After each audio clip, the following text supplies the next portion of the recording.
Welcome to the Fret Frontier. Today we're going to be talking about this concert-size ukulele made by Luna. It's part of their Vineyard series. First I'll give you a little sound sample and then we'll talk about it a little bit.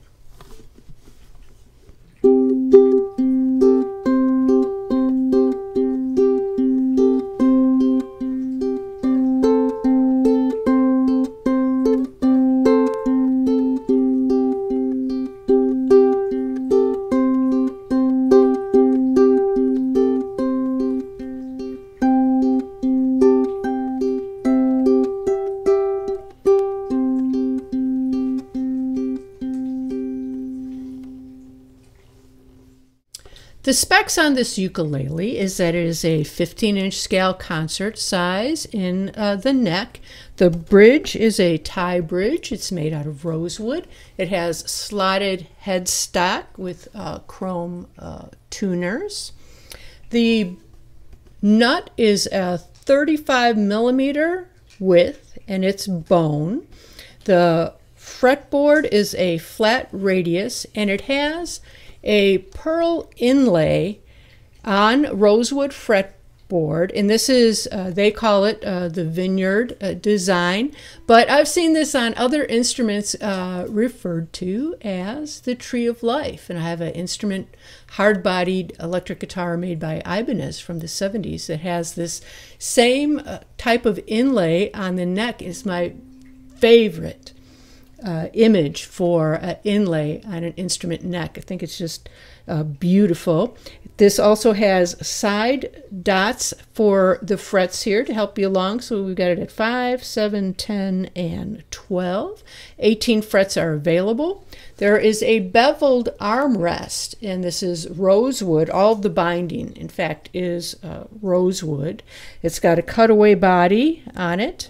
And the wood, tone wood for it, this is solid Koa top, and then the sides and the back are laminated Koa. You'll see just beautiful, beautiful design here on the wood itself, just really kind of spectacular. It has that nice gloss finish to it. The pickup on it is a Fishman. The Kula preamp and onboard tuner. It has a bass, middle, treble, and volume, as well as a battery indicator. The batteries go in down here. They're the small ones, the CR3032. Takes 2 of them. And then you have the strap button here down at the bottom. Comes with the Aquila Super Nygut strings and what they call a padded gig bag. So the bag does have the Luna logo on it. It's got a little pocket in front here for stuff you might want to carry. And then the backpack straps as well as a little handle here. But the padding is not very substantial. So I do have a hard shell case coming for this little guy, but it's still a nice bag, right? So sweater for your ukulele. I'll play you another sample and then we will talk about the interesting features of Koa wood. This time we have it plugged into the microphone, so we're taking advantage of the acoustic ability along with the electronic preamp that we could do, plugging it directly into the microphone. Here we go.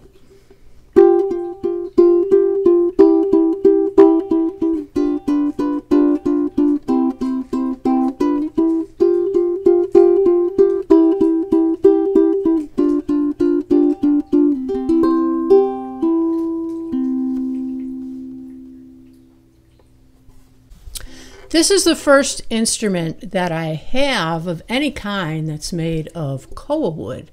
So it was new tone wood to me, and I wanted to find out something about its features, so I'll share a little bit of what I found out with you now. So Koa wood is native to Hawaii, and it's known for its deep, rich colors and varied grain pattern. You can see a sample of this on the side of this particular instrument.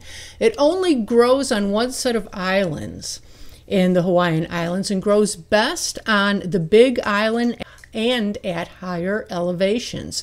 It's one of the finest and most expensive hardwood lumber. The word koa actually means warrior, and warriors initially created canoes and weapons from this wood. When a koa tree is between 5 and 30 years old, it produces a pod-type fruit, which contains an average of 12 seeds. For a time in the 1700s, it was so highly regarded, it was prohibited for anyone to possess koa wood except the Hawaiian monarchs and royalty class. But eventually this restriction was lifted and all Hawaiians could use it. It then became used in every aspect of daily life: food bowls, cutting and carving instruments, and at that time they were made with koa wood and shark teeth, kind of like an X-Acto knife, as well as the first surfboards. When settlers from other countries introduced small stringed instruments that Hawaiians called the ukulele, they were almost always made from koa.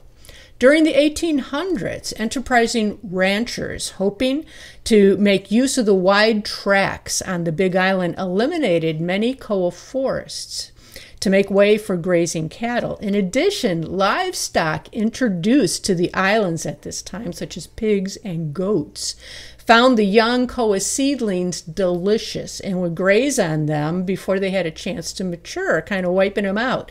So today, Big Island landowners do not cut down any live koa trees. When dead trees are removed, new trees are quick to sprout, and fences are now used to keep livestock out of areas where koa trees are growing. So to wrap up, I'll play you one more song on this ukulele.